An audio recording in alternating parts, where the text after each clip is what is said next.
আমি মাঝে মাঝে ভাবি আমার মরে যেতে ইচ্ছে করে কেন। এই যে সন্ধ্যার পাখি, একটা নিস্তব্ধ বারান্দা, বিষণ্ণ হেডফোন কানে, আধ খাওয়া কফির মগ, নিঃসঙ্গ চেয়ার, হুমায়ুন আহমেদের একটা বই হাতে, ব্যক্তিগত মানসহীনতার আকাশ, এসব মনে রেখে মরে যাওয়া। তবু ভাবি আমার এমন নিঃসঙ্গ মনে হয় কেন। নিজের সাথে নিজে থাকলেও নিঃসঙ্গ হওয়া যায়, অথবা আয়নার মানুষ, বার্ধক্য হয়ে বেড়ানো স্মৃতি, পরিচিত বালিশ, আপন ঘর, ঘরের জানালা, মাঝরাতে বাঁশিতে ফু দিয়ে হেঁটে যাওয়া গলির প্রহরী, এরা থাকতেও মানুষ নিঃসঙ্গ হয়। একসময় আমারও কিছু স্বপ্ন ছিল, একটা ছিমছাম দোতলা ঘর, বারান্দায় কাঠগোলাপ, থমথমে নীল আকাশ, খুব কাছেই একটা সমুদ্র, মাঝরাতে জানালার ফাঁকে এসে আটকে যাওয়া সমুদ্রের ঢেউ।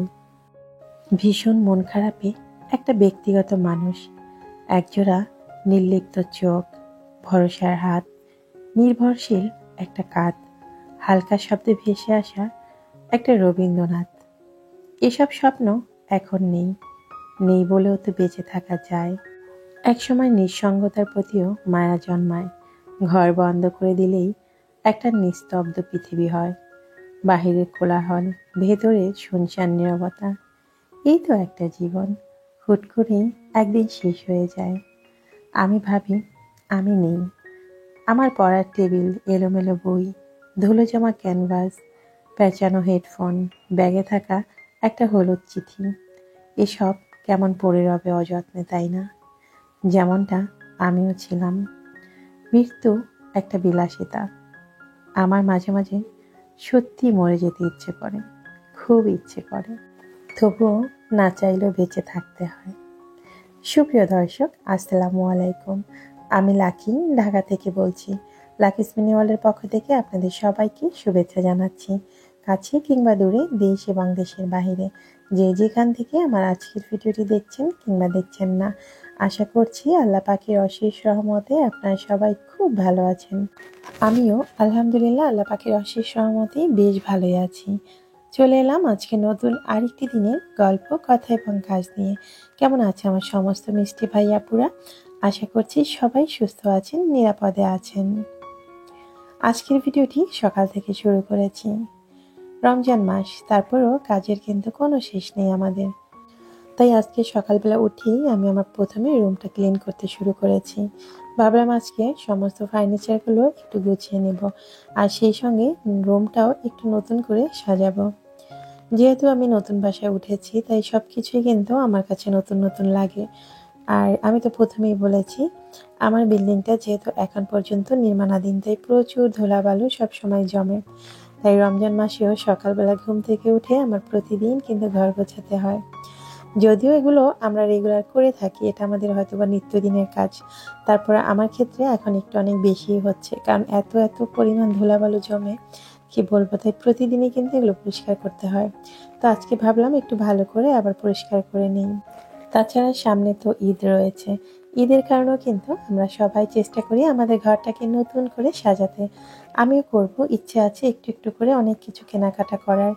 নিশ্চয়ই আপনাদের সঙ্গে সব কিছুই শেয়ার করব।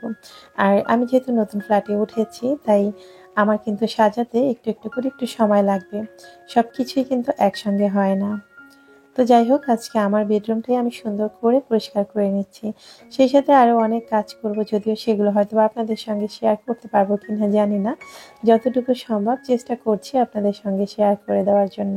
তো ঘুম থেকে উঠে প্রথমে বিছানাটা গুছিয়ে নিয়েছি, এরপর এক এক করে ফার্নিচারগুলো গুছিয়ে নিচ্ছি। মাঝে মাঝে ভাবি, বাসায় ফার্নিচার থাকলেও সমস্যা, না থাকলেও সমস্যা। না থাকলে মনে হয় কি যেন নেই, এটা কোথায় রাখি, ওটা কোথায় রাখি। আর যখন যেটা দেখি সেটাই কিনতে ইচ্ছে করে। আর কাজ করতে গেলে এখন বোঝা যাচ্ছে কি পরিমাণ কষ্ট। ফার্নিচার যেমন কিনি, তেমন সেটা কিন্তু ম্যানেজ করে সাজিয়ে গুছিয়ে রাখাটাও অনেক কষ্টের। আমার অবস্থাও সেরকমটাই হয়েছে।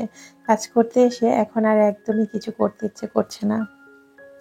তা আমি কিন্তু এখন পর্যন্ত আমার টিভিটা এখানেই রেখে দিয়েছি, কারণ কোথায় কিভাবে বসাবো সেই সিদ্ধান্তহীনতায় ভুগছি। এখনো মোটামুটি অনেক কাজ বাকি আমার বাসায়। তো ফার্নিচার পরিষ্কার করতে করতে হঠাৎ করে মনে হলো আমার ফার্নিচারগুলো একটু অদল বদল করি। মানে আমার খাট সোজা সম্পূর্ণ, মানে খাটের সামনাসামনি আমি ওয়ার্ডরোবটা নিয়েছি। নেওয়ার পর এই লুকটা এসেছে, কিন্তু সমস্যা হলো ওয়ার্ডরোবটা কিন্তু একটু বাড়তি। তো এখানে রাখার পরে সবাই বলতেছে দেখতে নাকি বাজে লাগছে। কি করব কিছুই বুঝতে পারতেছি না। আপনারা কিন্তু কমেন্ট করে অবশ্যই জানাবেন আমার সাজানোটা কি আগেই ঠিক ছিল নাকি এখন ঠিক হয়েছে। তো আমি ওয়ার্ডরোবটা এখন কিন্তু দরজার কাছে নিয়ে গেছি, আর তার পাশে নিয়েছি ড্রেসিং টেবিলটা। আর আগে কিন্তু ড্রেসিং টেবিলটা ওই পাশে ছিল। তো এই কাজগুলো কিন্তু অফ ক্যামেরায় করেছি, যদিও সরাতে আমার অনেক কষ্ট হয়েছে। আমি আর ছেলে মেয়ে তিনজনে মিলে কিন্তু এই কাজটা করেছি। তো বুঝতে পারছেন সব কিছু সরিয়ে তারপরে নতুন করে আবার সেট আপ দিয়েছি। তো সকাল থেকে এগুলো করতে করতে আমার একদম আজান দিয়ে দিয়েছে। তো এরপর ঘরদোর সব কিছু পরিষ্কার করে নিয়েছি। এক কথায় আমার রুমটা যতটুকু সম্ভব আমি আজকে গুছিয়ে নেওয়ার চেষ্টা করেছি। তবে যেভাবে দেখছি সবাই সাপোর্ট করছে যে আগে যেমনটা ছিল তেমনই নাকি ভালো লাগছে। তো আপনাদের কাছে কেমন লাগছে সেটা অবশ্যই কমেন্ট করে কমেন্ট বক্সে জানিয়ে দিবেন।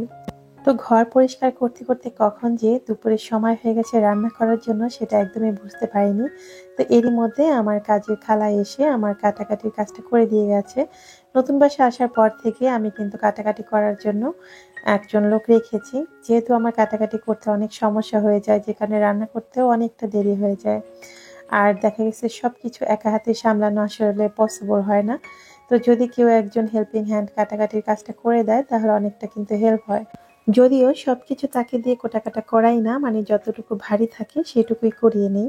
মানে যেটা আমি পারি সেটা আমি নিজের মতো করে নেওয়ার চেষ্টা করি। তো প্রথমে আজকে আমি এখানে কলমি শাক রান্না করে নিচ্ছি।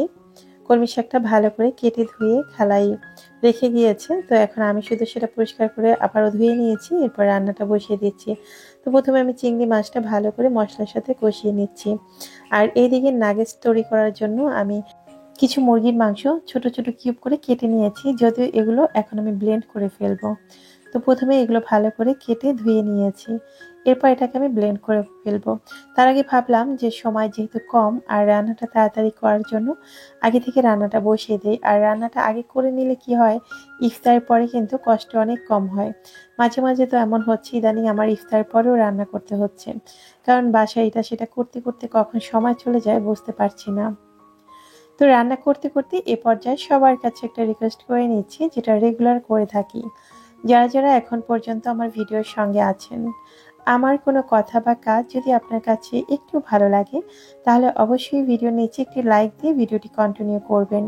আর হ্যাঁ, ভিডিও বিষয়ে আপনার যদি কোনো মতামত থেকে থাকে সেটা অবশ্যই কমেন্ট বক্সে কমেন্ট করে জানিয়ে দিবেন। আর আপনি যদি আজকে প্রথম আমার চ্যানেলটি ভিজিট করে থাকেন তাহলে আপনাকে উদ্দেশ্য করে বলছি, আমার কোনো কথা বা কাজ যদি আপনার কাছে একটু ভালো লাগে তাহলে আপনি চাইলে আমার ছোট্ট পরিবারের একজন সদস্য হয়ে থেকে যেতে পারেন আমার চ্যানেলটি সাবস্ক্রাইব করে। কথা বলতে বলতে এর মধ্যে আমি কয়েক পিস ব্রেড এখানে গুঁড়ো করে নিয়েছি, ব্রেড ক্রাম্ব তৈরি করে নিয়েছি। আর এরপর আমি এটাকে একটা বাটিতে ঢেলে নিচ্ছি। যেহেতু আমি এখন মাংসের কিমাটা করব তাই আগে থেকে আমি ব্রেড ক্রাম্বটা গুঁড়ো করে নিয়েছি। আর আমি এখানে 4 পিস পাউরুটি নিয়েছি। আর আজকে আমি যে নাগেটসটা তৈরি করছি এখানে আমি 2টা মুরগির বোনলেস মাংস নিয়েছি। আমি একটু বেশি করে করব ফ্রোজেন করে রেখে দেওয়ার জন্য, কারণ প্রতিদিন এসব ঝামেলা করতে কিন্তু কারো কাছেই ভালো লাগে না। তাই এমনিতেই আজকে অনেক কাজ করেছি, তার মধ্যে নাগেটস তৈরি করতে গেলে কিন্তু একটু সময় লাগে। তো আমি এখানে মুরগির মাংসটা দিয়েছি, সেই সঙ্গে কিছু পেঁয়াজ কুচি দিয়েছি আর সাথে কয়েকটা রসুনের কুচি দিয়েছি। যদিও আমি বাটা মশলা আবার ব্যবহার করব, তারপর আপনারা চাইলে এটা দিতেও পারেন, তা না হলে বাটা মশলা অ্যাড করলেও চলবে। তো এই যে দেখেন, আমি যখন ব্লেন্ড করছিলাম তখন আমার ব্লেন্ডার দিয়ে কি পরিমাণ ধোঁয়া ছুটেছে। আমি তো প্রচুর ভয় পেয়েছি। এর কারণ হচ্ছে আমি অতিরিক্ত লোড দিয়ে ফেলেছি। ধারণ ক্ষমতার অতিরিক্ত কোনো কিছুই কিন্তু ভালো নয়, সেটা মানুষ হোক বা যে কোনো মেশিনারি জিনিসই হোক না কেন। ভেবেছি একসঙ্গে সব কিছু হয়ে যাবে, আমার কাজটা তাড়াতাড়ি হবে, আর সে কারণে এমন অবস্থা হয়েছে। তবে অন্যান্য ব্লেন্ডারের ক্ষেত্রে হলে কিন্তু এটা একদম সঙ্গে সঙ্গে পুড়ে যেত বা আর কাজ করা যেত না। আমি প্রথমে ভেবেছিলাম হয়তো আমার ব্লেন্ডারটা নষ্ট হয়ে গেছে বা কয়েলটা পুড়ে গেছে। তারপর দেখলাম যে না, একটু পরে ঠান্ডা হওয়ার সঙ্গে সঙ্গে কিন্তু আবারও ব্লেন্ডারটা অন হয়ে গেছে। তো আসলে অতিরিক্ত কোনো কিছুই ভালো না, সেটা আমরা আবারও বুঝলাম। তো আমি এরপরে অর্ধেকটা তুলে রেখে 2 বারে ব্লেন্ড করে নিয়েছি। মাংসটা কিমা করে নিয়েছি। এরপর এক এক করে আমি মশলাগুলো দিয়ে নিচ্ছি। প্রথমে দিয়েছি 1 চা চামচ পরিমাণ হলুদ গুঁড়ো, দিয়েছি লাল মরিচের গুঁড়ো 1.5 চা চামচ পরিমাণ, এরপর দিয়ে দিচ্ছি স্বাদ মতো লবণ, তারপর দিয়ে দিচ্ছি হালকা একটু জিরা, ধনিয়া, তারপরে এলাচ গুঁড়ো, গরম মশলার গুঁড়ো, সবকিছু মশলার গুঁড়ো আমি অন পিস করে দিয়েছি। আর সেই সঙ্গে দিয়ে দিচ্ছি স্বাদি ম্যাজিক মশলা। এখানে আমি 3 প্যাকেট ইউজ করেছি। যেহেতু আমার এখানে 2টা মুরগির বোনলেস মাংস রয়েছে, সেই সঙ্গে পাউরুটি রয়েছে, পরিমাণটা কিন্তু অনেক বেশি। এরপর দিয়ে দিচ্ছি বারবিকিউ সস। বারবিকিউ এই সসটা দিলে যে কোনো খাবার কিন্তু অনেক অনেক টেস্টি হয়। এরপর দিয়ে দিলাম 1 চামচেরও কম ডার্ক সয়া সস, সঙ্গে দিয়েছি টমেটো কেচাপ। আরেকটা কথা, ডার্ক সয়া সস দেওয়ার আগে লবণের পরিমাণটা কিন্তু হিসেব করে দিবেন, কারণ সয়া সসের মধ্যে কিন্তু প্রচুর পরিমাণে লবণ থাকে, তা না হলে খাবারটা কিন্তু খুব বেশি লবণাক্ত হয়ে যাবে। টমেটো সস দেওয়ার পরে এখন আমি সব কিছু হাত দিয়ে মাখিয়ে নিচ্ছি ও সেই সঙ্গে একটা ডিমও অ্যাড করে দিয়েছি। মশলা দেওয়ার পরে এখন আমি হাত দিয়ে ভালো করে এটাকে মাখিয়ে নিব। একটু সময় নিয়ে ভালো করে মাখিয়ে নিতে হবে। চাইলে আপনারা একটু তেলও অ্যাড করে দিতে পারেন, এতে করে বানানোর সুবিধা হবে। যদিও আমি বানানোর সময় হাতে তেল মেখে নেব, তখনও কোনো সমস্যা হয় না। তো আপনারা যদি চান তাহলে এর ভিতরেও তেলটা কিন্তু হালকা করে অ্যাড করে দিতে পারেন। তো আমার তো মাখা হয়ে গেছে, এখন আমি এক এক করে নাগেটসগুলো তৈরি করে নেব। যার যেরকম ইচ্ছে সেই শেপে কিন্তু নাগেটসগুলো তৈরি করতে পারেন। তো প্রথমে আমি এখানে হাতে তেল মেখে নিচ্ছি। প্রথমেই বলেছি বানানোর সময় হাতে তেল মেখে নিলে আর ভিতরে তেল না দিলেও কোনো সমস্যা হয় না। আমি প্রথমে একটু গোল করে বানিয়ে নিচ্ছি। আমি কিছু বানাবো গোল করে, কিছু বানাবো চৌকা করে, আবার কিছুটা একটু লম্বা আকৃতির করে বানাবো। আপনারা আপনাদের ইচ্ছে অনুযায়ী যে কোনো শেপ দিয়েও তৈরি করতে পারেন। তবে আরেকটা উপায় আছে। এই যে দেখতে পাচ্ছেন একটা স্টিলের প্লেট, এই প্লেটটার মধ্যে আপনার হালকা একটু তেল ব্রাশ করে নেবেন। এরপরে আপনার সম্পূর্ণ প্লেটের মধ্যে নাগেটসগুলো ছড়িয়ে দিবেন। তারপরে একটা ছুরি দিয়ে কেটে নেবেন। এতে করেও খুব সহজে তৈরি করে নিতে পারেন। তো আমি আজকে আর সেটা করছি না, আমি হাত দিয়ে একটু একটু করে তৈরি করে নিচ্ছি। আর নাগেটসগুলো প্লেটে রাখার আগে আমি কিন্তু প্লেটের গায়ে তেল ব্রাশ করে নিয়েছি। অবশ্যই তেল ব্রাশ করে নেবেন, এতে করে প্লেটের গায়ে নাগেটসগুলো লেগে যাবে না। এক এক করে আমি বেশ কিছু নাগেটস তৈরি করে নিয়েছি। আরও কিন্তু অনেকগুলো নাগেটসের ডো রয়ে গেছে, সেগুলো একটু পরে বানিয়ে নিতে হবে, যেহেতু ইফতারির সময় হয়ে গেছে, হাতে সময় খুব কম, তাই আমি কিছু বানিয়ে নিয়ে এখন এগুলোকে কোট করে নিচ্ছি। নাগেটস তৈরি করার অনেক ঝামেলা, প্রথমে বানাতে হয়, তারপরে হচ্ছে আবার কোট করতে হয়, তাই ভাবলাম এত সময় হাতে নেই, যেগুলো বাকি আছে সেগুলো কিছুক্ষণ পরে বানিয়ে নিব, আগে ইফতারিটা রেডি করি। নাগেটসগুলো কোট করার জন্য আমি একটা ডিম ফেটিয়ে নিয়েছি আর নিয়েছি একটা প্লেটের মধ্যে বেডক্রাম। প্রথমে ডিমের মধ্যে নাগেটসগুলো ভিজিয়ে নিয়ে এরপর বেডক্রামে গড়িয়ে নিতে হবে। বেডক্রামে দেওয়ার সময় এটা কিন্তু ভালো করে একটু চেপে চেপে বেডক্রামগুলো বসিয়ে দিতে হবে, এতে করে কোটিংটা কিন্তু অনেক সুন্দর হবে। তবে এক এক করে এভাবে সবগুলো কোট করে নিচ্ছি। নাগেটস বানাতে বানাতে আমার প্রিয় কয়েকজন আপুর কমেন্টের উত্তর দিয়ে নিচ্ছি। রেশমি ডেইলি লাইফস্টাইল ব্লগ থেকে একজন আপু লিখেছেন, আপনাকে দেখে আমি নতুন চ্যানেল খুললাম। ধন্যবাদ আপু, জেনে খুব ভালো লাগলো। আসলে ঘরে বসে না থেকে কিছু না কিছু করতে পারার মধ্যেও একটা আনন্দ আছে। তবে হ্যাঁ, কি পাবো সেটা বড় কথা নয়, তবে চেষ্টা করতে দোষের কি আছে বলেন তো? আমরা তো বাসায় বসেই থাকি, তাছাড়া আহামরি যে কিছু করি তাও নয়। হ্যাঁ, কষ্ট একটু হয়, এটা সত্যি যে আমরা যারা ডেইলি লাইফস্টাইল ব্লগগুলো করি তারা কিন্তু যে কাজটা 5 মিনিটে করতে পারি সেটা কিন্তু ভিডিও তৈরি করার ক্ষেত্রে গেলে সেটা 10 মিনিট লেগে যায়।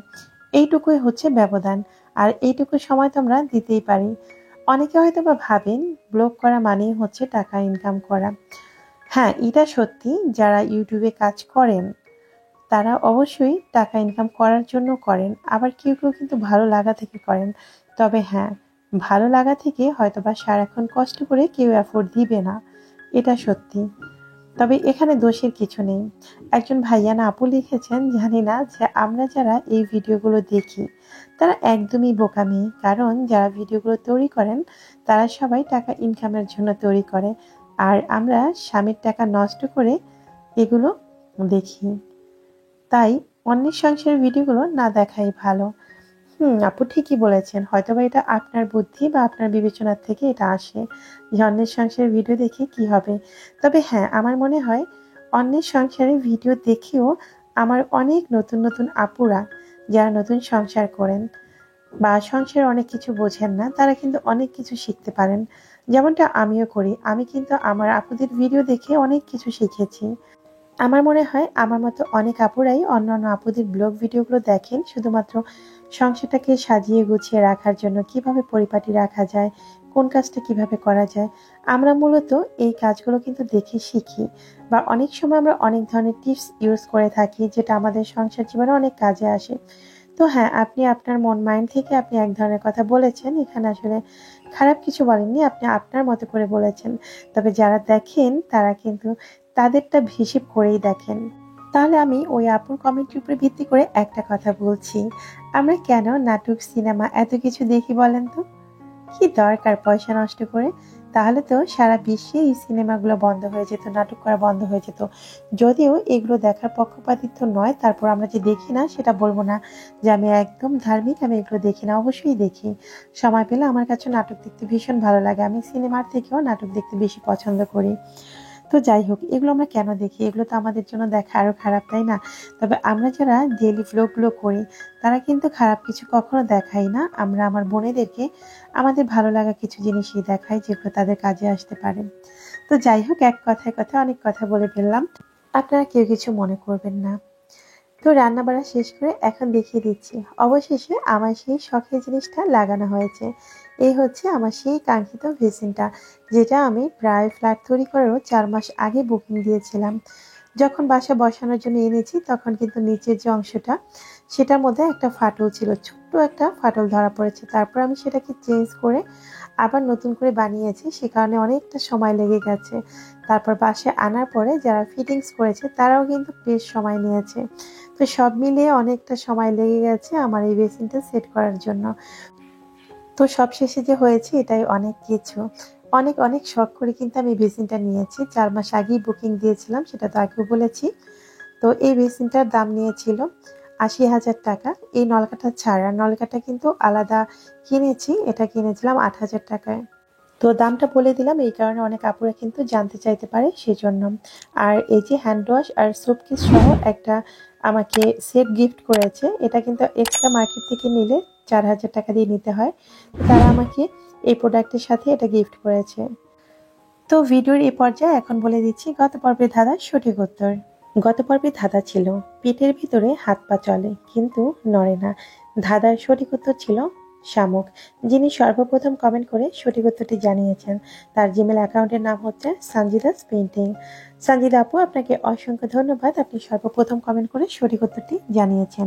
এরপর বলে দিচ্ছি আজকের পর্বের ধাঁধা। আজকের ধাঁধা হচ্ছে, বন্ধ চোখে দেখা যায় না, খোলা চোখে দেখা যায়, বলুন তো কি? আশা করছি আমার বুদ্ধিমান ভিউয়ার্সরা খুব দ্রুতই কমেন্ট বক্সে সঠিক উত্তরটি জানিয়ে দিবেন। দেখতে দেখতে আমি কিন্তু আজকের ভিডিওর একদম শেষ প্রান্তে চলে এসেছি। আজ এখানেই বিদায় নিচ্ছি, দেখা হবে আগামী পর্বে নতুন কোনো ভিডিওর সঙ্গে।